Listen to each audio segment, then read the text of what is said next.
Hey guys, it's Bree here with my Things Fall Apart book. I'm talking about Ogbanjes, and I'm going to start with a quote from the book, Things Fall Apart. The child was an Ogbanje, one of those wicked children who, when they died, entered their mother's wombs to be born again. And this quote's referring to Ezima, who was thought to be an Ogbanje because her mother had had 12 children and they all had died as infants. And Ogbanje has many different artistic representations because it's a spirit. And you don't really know what it looks like because it takes many different forms. Here's a picture of it going into a children or out of the child. Second quote is, everyone knew she, Ezima, was an Ogbanje. The sudden bouts of sickness and health were typical of her kind. She was constantly fading in and out of health and sickness because she could possibly die because she was an Ogbanje. An interesting thing about Ogbanjes, well, the literal translation is children who come and go. But then what we usually translate it to is changeling, which is interesting because changelings in Celtic and broader European mythology were helped give reason to why young infants and young children died.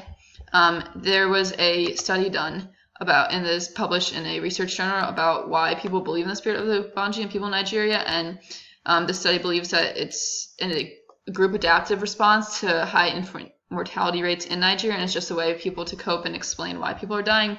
It's interesting, and back to this article that we just had, how we now characterize people who die infant or who have high infant mortality with SIDS, which is sudden infant death syndrome, and the causes are unknown. And this is just something we diagnose children with if they die and we do not know the cause. So it's interesting that we find comfort in this when it's just as unknown as the Ogbanje spirit would be. The final quote is, a year or so ago, a medicine man had dug up Ezima's Iyiwa, and everyone knew then that she would live in Iyiwa, pictured here. Look it up, just a lot of pictures of rocks and pebbles and stones. It's something that the Ogbanje can lead you to, and if you dig it up, the Ogbanje spirit cycle is thought to be cut off, and the child will live because the Ogbanje is no longer there.